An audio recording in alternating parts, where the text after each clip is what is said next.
I don't have a current sports comparison for this, but it does remind me of Super Monkey Ball. This is Sportscentre. Hey, I'm Marissa Roberto, and it's the two best words in sports, and yes, we will always start a segment like that if appropriate. Game 7. You know it's a big deal if we even have a font swooping in saying that. But tonight's the night, Game 7 between the Heat and Celtics. And we've reminded you about this stat pretty much every game since Boston went down 3-0. No team in NBA history has ever come back from being down 3-0, as they are a career 0-150 in NBA history. Even forcing Game 7 is a bit of history for the Celtics, as they are just the fourth team to force a Game 7 after going down 3-0, but are the first to have that Game 7 at home. Now, when facing elimination in these playoffs is when Boston has been at their best, as they are 5-0 in those games. Those 5 wins when facing elimination are a franchise record.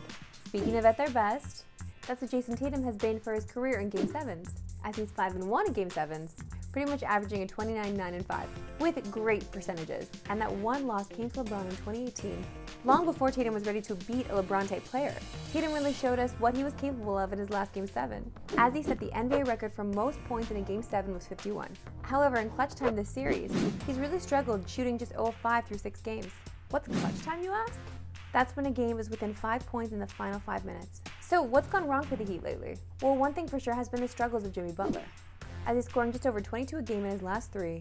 But as you can see from those percentages, they're just not good enough. Things have really taken a turn since that timeout meme. Listen, I love petty, but sometimes petty does you dirty, and this is a perfect example of that.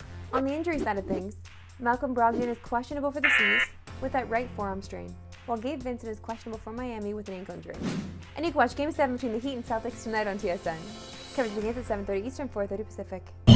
Ah, Vegas, perhaps no place on earth can make you feel quite so comfortable, only to leave you as a nervous and sweaty mess just moments later, depending on what you're playing, who you're with. Okay, you gotta go into Vegas with the right vibes. Ironically, this maybe is how the Golden Knights are feeling, as they watch the Dallas Stars stack chips from across the table. Dallas has managed to avoid elimination twice, turning a 3-0 series lead into a 3-2 series. While the light at the end of the tunnel is getting brighter, Dallas still has some work to do. A series win would mark just the 5th time in NHL history that a team came back from a 3-0 series deficit, and the first time since 2014. Coincidentally, that 2014 series also features Stars veteran Joel Pavelski when he played for the Sharks, and Knights backup goalie Jonathan Quick when he was in the Kings crease. Perhaps that's part of the reason why the Sharks have become massive Dallas fanboys, along with the fact that their rivalry with the Knights runs pretty deep. For their part, the Stars have embraced the hero role and have become besties with the Sharks on socials. They even made a custom illustration that currently features the Sharks' profile picture. It's not very often you see one NHL team publicly cheering for another, but it's actually not the first time this has happened to the Stars. Hockey fans may remember back in 2020, when the Carolina Hurricanes struck up a Twitter friendship with Dallas, as they battled the Lightning in the Cup final. Are the Stars the people's champ of the NHL? More importantly, could they drop a people's elbow on the Golden Knights tomorrow?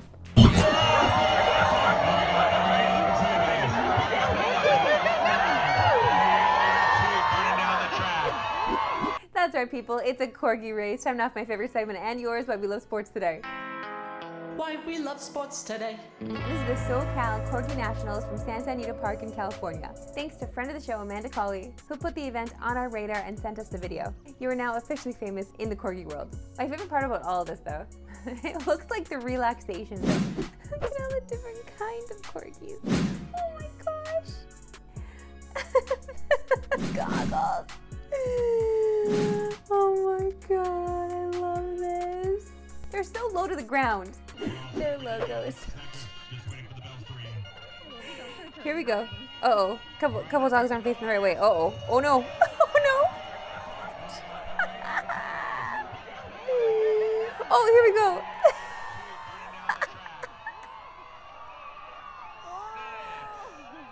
Honestly, I don't even know how they could tell who won.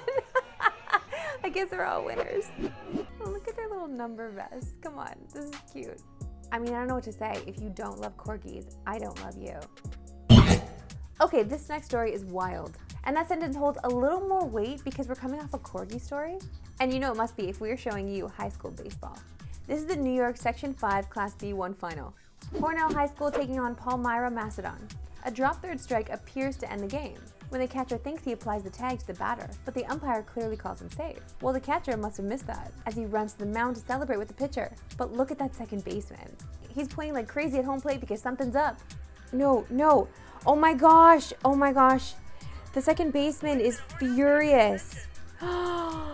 He can't get anyone's attention. Poor guy. Oh man. He's trying to get the whole team. He's the only, listen, no, that's, oh man, that sucks.